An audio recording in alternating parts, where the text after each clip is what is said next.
వర్తమాన ఎక్స్ప్రెస్కి స్వాగతం. నేను మీ బండారు సురేష్. ఈరోజు వార్తల్లో ప్రధాన అంశాలు.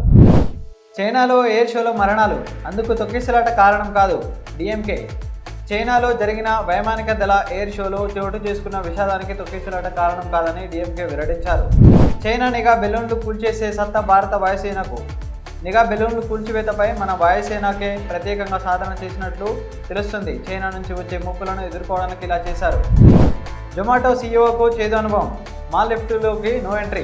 డెలివరీ బాయ్ అవతారం ఎత్తిన జొమాటో సీఈఓ దీపిన్దర్ గోయల్కు చేదు అనుభవం. గాజా యుద్ధానికి ఏడాది. ఇజ్రాయెల్ నగరంపై హెజ్బుల్లా క్షిపణుల వర్షం. ఇజ్రాయెల్ పోర్ట్ సిటీ హైఫర్ను లక్ష్యంగా చేసుకుని హెజ్బుల్లా క్షిపణుల వర్షం కురిపించింది. అటు బీరూట్పై ఐడిఎఫ్ దాడులు కొనసాగుతున్నాయి. తెదేపాలో చేరుతున్న మాజీ ఎమ్మెల్యే తీగల కృష్ణారెడ్డి. త్వరలో తెదేపాలో చేరుతానని మాజీ ఎమ్మెల్యే తీగల కృష్ణారెడ్డి తెలిపారు.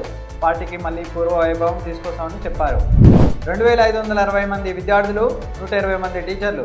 ప్రభుత్వం నిర్మించనున్న యంగ్ ఇండియా సమీకృత గురుకులాలలో ఒక్కో దాంట్లో 2560 మంది విద్యార్థులు 5వ తరగతి నుంచి ఇంటర్మీడియట్ వరకు చదువుకోనున్నారు. మూసీ అభివృద్ధి ఆగదు.